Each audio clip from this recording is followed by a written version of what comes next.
Bismillahirrahmanirrahim. Assalamualaikum warahmatullahi wabarakatuh.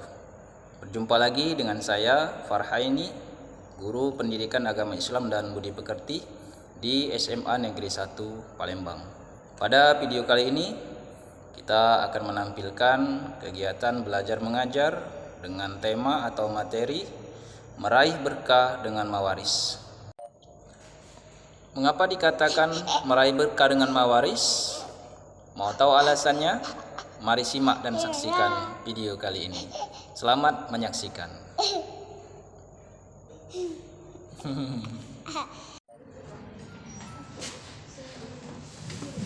Bismillahirrahmanirrahim. Assalamualaikum warahmatullahi wabarakatuh.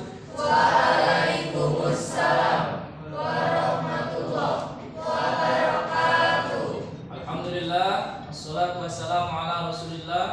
Asyhadu an la ilaha illallah wahdahu la syarikalah wa asyhadu anna Muhammadan abduhu wa rasuluhu la nabiyya ba'da. Qala Allah Ta'ala, a'udzubillahi minasyaitonir rajim. Bismillahirrahmanirrahim. Lirrijali nasibum mimma tarakal walidani wal aqrabun walin nisa'i nasibum mimma tarakal walidani wal aqrabun mimma qalla minhu aw kasur nasibam mafruḍa. Wa qala Nabi sallallahu alaihi wasallam, al-hiqul faraidu bi ahliha fama baqiya fa huwa li aula rajulin zakarin. Shadaqallahu azim, summa shadaqa Rasulullahil karim. Pertama, mari bersyukur pada Allah atas segala nikmat yang sampai saat ini masih diberikan Allah kepada kita, ya, nikmat sehat, nikmat sempat, nikmat iman, nikmat Islam. Intinya apapun yang ada pada diri kita sekarang ini adalah nikmat.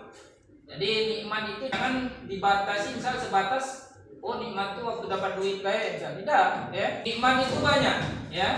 Contoh nih, misal kamu bisa melihat Pak Farhan sekarang, nikmat bukan? Atau kamu bisa dengar suara Pak Farhan sekarang, nikmat bukan? Kamu bisa datang dari rumah ke sekolah, apalagi menuntut ilmu, nikmat bukan? Jadi nikmat itu bukan dalam bentuk uang saja, ya. Termasuk kita bisa melihat, kita bisa dengar, kita bisa ngomong, kita bisa datang, kita bisa pergi, kita bisa bergerak, ya. Itu semua merupakan nikmat. Nah, semua nikmat yang diberikan Allah itu harus pandai-pandai kita syukuri. Salah satunya ya dengan belajar seperti ini. Jadi kita duduk sekarang ini menuntut ilmu, ya, dalam rangka mengaplikasikan atau memanfaatkan nikmat yang diberikan Allah. Jadi mudah-mudahan setiap detik yang kita luangkan saat ini adalah ibadah, ya. Amin ya rabbal alamin. Oke, selanjutnya coba Pak absen dulu, ya.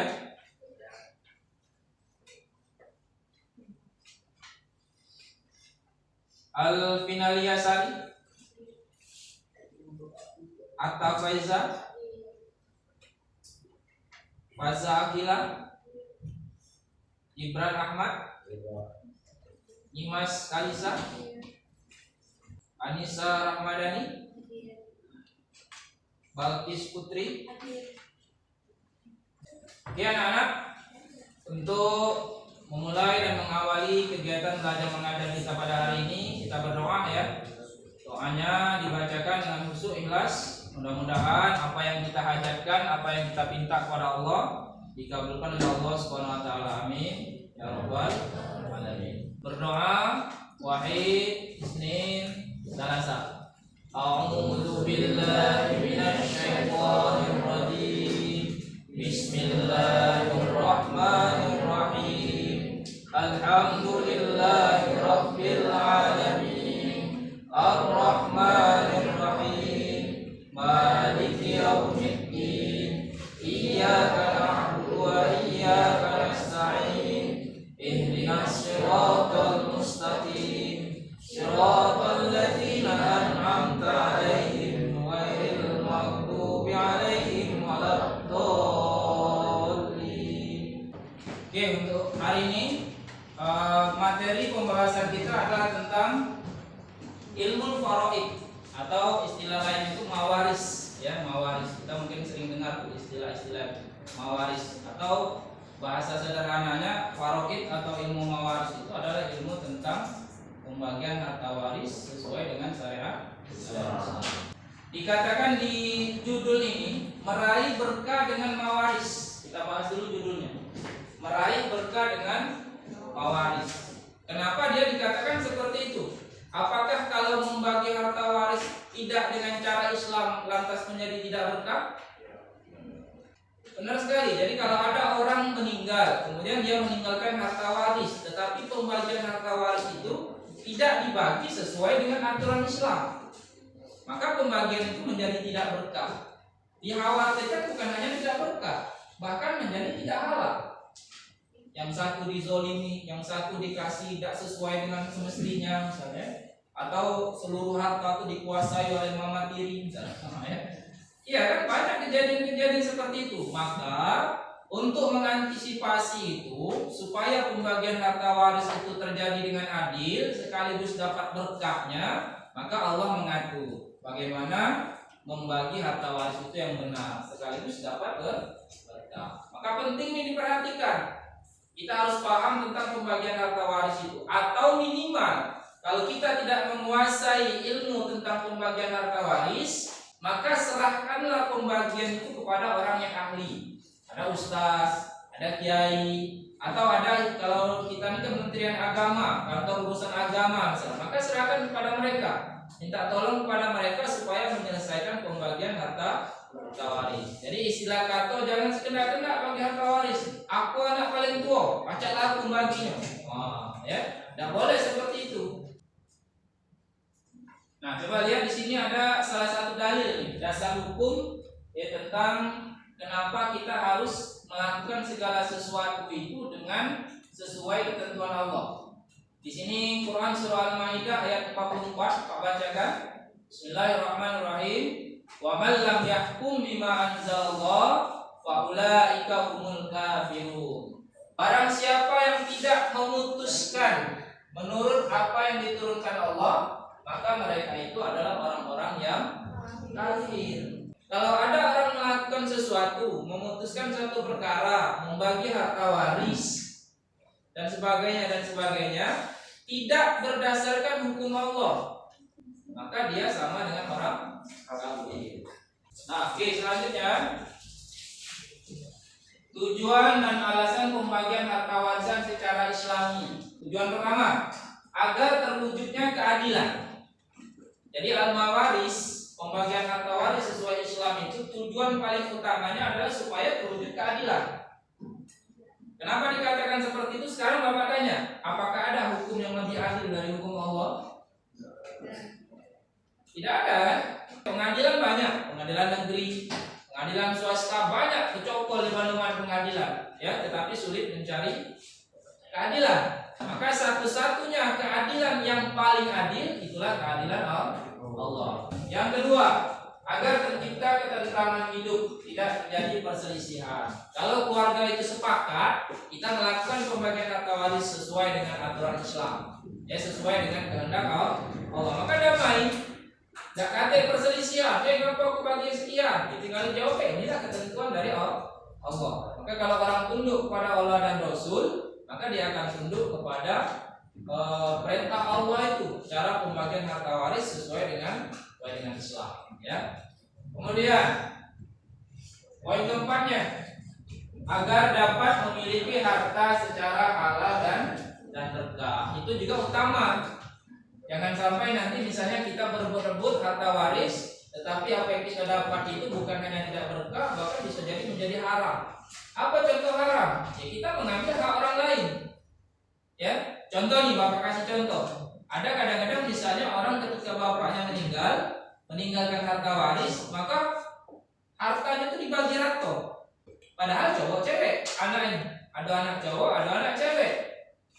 Dalam pembagian waris menurut Al-Quran, hadis, ketentuan Islam, itu pembagiannya beda.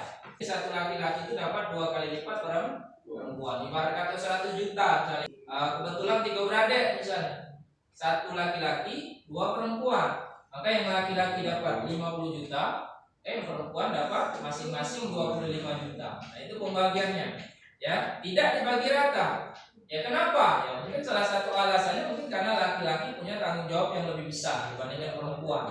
Apalagi kalau laki-laki itu nanti menikah misalnya, Kalau dia menikah, dia punya tanggung jawab, dia punya istri, dia punya anak. Sebaliknya, kenapa perempuan dikasih lebih sedikit di situ? Karena nanti ketika dia menikah, ya dia akan ditanggung oleh suaminya. Ya, itu beda. Maka ini salah satu mungkin alasan yang sangat logika, ya, sangat bisa diterima oleh akal kita. Ya seperti itu Allah membuat hukum, dan yakinlah hukum Allah lah yang paling adil. Tugas itu ya tinggal nurut.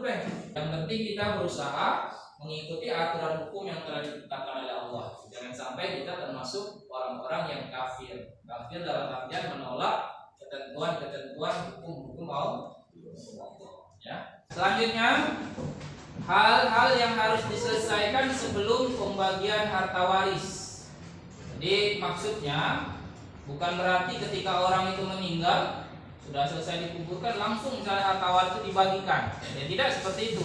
Bahkan parahnya lagi kadang-kadang ada orang itu akhlak perilakunya seperti itu. Belumlah jasad dikuburkan rasa isik lah ribut tentang pembagian harta waris. Macam di sinetron dia.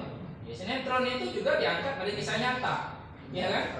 Artinya kenyataan realitanya memang seperti itu. Ada orang-orang yang begitu bapaknya mati, belumlah dikuburkan bapaknya tadi, ya, mereka sudah ribut masalah pembagian harta waris. Aku nak ruku di sana, ya, aku nak saldo tabungannya, ya, aku nak nunggu rumah ini, dan sebagainya. Padahal bapaknya masihlah terbujur di tengah rumah. Nah, jadi ternyata ada hal-hal yang harus diselesaikan dulu sebelum pembagian harta waris. Yang pertama, biaya pengurusan jenazah. Nah, ini anak-anak tolong diingatkan, ya, karena kakek kita bakal mengalami ini kan. Kalau keluarga kita mati, sebut saja bapak misalnya mati, maka sebelum pembagian harta waris selesaikan dulu pengurusan jenazah. Termasuk biaya pengurusan jenazah itu afdolnya, terbaiknya menggunakan uang orang yang meninggal itu. Ya, itu yang paling baik. Beli kain kafannya, pakailah duit orang yang meninggal itu kalau ada.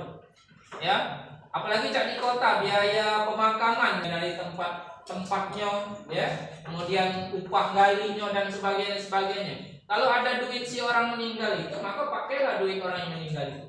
Itu utamanya. Nah, kalau memang tidak ada, baru diambil dari ahli warisnya. Kemudian melaksanakan wasiat. Jadi kalau orang meninggal itu punya wasiat, apalagi misalnya wasiatnya berkenaan tentang uang atau harta. Jadi misal kata bapaknya waktu sakit, ngomong dengan anak-anaknya, nah, nanti kalau bapak mati, ruko di sebelah rumah tuh tolong jangan dijual. Ya, ngapa kata anak-anaknya. Itu bukan ruko kita katanya, ya. Nah, ya pulau pak katanya bukan ruko kita, nggak perlu ada jual, ya. Ya. Atau misalnya wasiat itu misalnya gini, nanti kalau aku meninggal dunia kata si bapak tadi, ya, nah sisihkan hartaku itu 10% untuk bangun masjid. Nah itu wasiat, wajib ditunaikan oleh ahli warisnya. Nah jadi selesaikan dulu wasiatnya, pisahkan dulu 10%. Nah sisa dari situ baru bisa dijadikan harta waris, ya. Jadi wajib melaksanakan wasiat itu. Kemudian yang tak kalah pentingnya menyelesaikan urusan utang piutang. Jadi kalau si orang meninggal itu punya utang, selesaikan dulu. Mana pak kalau memang dia lagi dapat duit, mana nak nyelesain? Ya maka utang itu ditanggung oleh ahli warisnya. Intinya urusan utang piutang itu harus selesaikan dulu. Kalau kita lihat praktek di masyarakat itu kan apa? Biasanya jenazah itu sebelum disolatkan itu ada salah satu perwakilan anggota keluarga itu kata sambutan. Salah satu yang disampaikan, Bapak Ibu semua, kalau orang tua kami ini punya urusan utang piutang, ya, kalau utangnya itu kecil, kalau bisa diikhlaskan, alhamdulillah kami sangat bersyukur. Tapi kalau memang berat untuk mengikhlaskan, silakan selesaikan urusan itu dengan ahli warisnya kepada kami, ya. Nah, dalam artian apa? Urusan utang piutang sejak orang itu meninggal maka dilimpahkan kepada ahli warisnya. Selesai urusan mau meninggal. Jangan sampai dia menghadap Allah itu dengan urusan utang piutang. Jadi harus ada keluarga atau ahli waris yang menanggung urusan utang piutang itu. Yang berikutnya juga kalau ada nazar. Nazar orang meninggal itu apa? Laksanakan dulu. Kemudian misalnya kebetulan sudah jatuh tempo untuk berzakat, maka laksanakan dulu zakat. Kemudian misalnya termasuk juga pembagian harta bersama. Nah, ini mungkin salah satu yang keliru. Seorang suami meninggal, apakah semua harta peninggalan itu jadi harta waris? Tidak. Jika istrinya masih hidup, itu dibagi dua dulu. Ya, kayak kalau kamu punya suami mati, tinggalkan duit misalnya 10 miliar. Sedangkan 10 miliar itu didapat bersama. Dulunya miskin misalnya kan, sejak menikah kemudian sukses. Pendek cerita misalnya adalah duit 10 miliar. Mati misalnya suaminya. Ya, setelah terkumpul 10 miliar suami mati. Apakah 10 miliar itu semuanya harus dijadikan harta waris? Tidak. Kenapa? Karena 10 miliar itu didapat bersama, usaha bersama. Maka inilah yang disebut dengan gonogini, dibagi dua dulu. Dibagi dua dalam artian apa? 5 miliar hak istri, 5 miliar punya suami. Punya suami inilah yang bakal dijadikan harta waris. Jadi si istri kakek dapat juga dari yang 5 miliar itu. Paham maksudnya? Nah, itu ya. Nah, jadi itu beberapa hal yang harus diselesaikan sebelum pembagian harta waris. Oke ya anak-anak sekalian, jadi inilah materi kita pada hari ini, pembahasan tentang pembagian harta waris ya, atau meraih berkah dengan mawaris. Kesimpulan, bagaimana Bapak sampaikan di awal, yang pertama poin pentingnya, wajib bagi orang Islam melaksanakan pembagian harta waris itu sesuai dengan aturan Allah. Oke anak-anak, jadi demikianlah materi kita pada hari ini, meraih berkah dengan mawaris. Untuk tugas anak-anak PR ya di rumah, silakan kalian buat bagan pembagian harta waris. Ya, buatlah rapi-rapi, bagus-bagus ya. Insya Allah minggu depan nanti Pak koreksi ya, insya Allah ya. Sebelum kita tutup, ada pertanyaan?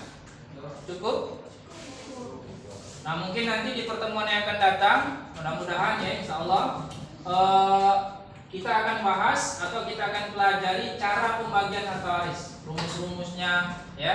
Siapa yang dapat harta waris, siapa yang tidak, siapa yang terhalang ya, siapa yang berhak dapat harta waris. Nah, itu insya Allah kita jelaskan atau kita bahas di pertemuan yang akan datang. Ya, silakan kerjakan tugasnya di rumah, minggu depan dikumpulkan dan kita bahas ya insya Allah.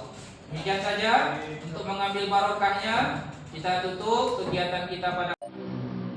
Demikianlah untuk video pembelajaran kali ini, mudah-mudahan bermanfaat. Kalau ada kesalahan, kalau ada kekeliruan, mohon maaf. Kepada Allah kita semua mohon ampun. Assalamualaikum warahmatullahi wabarakatuh.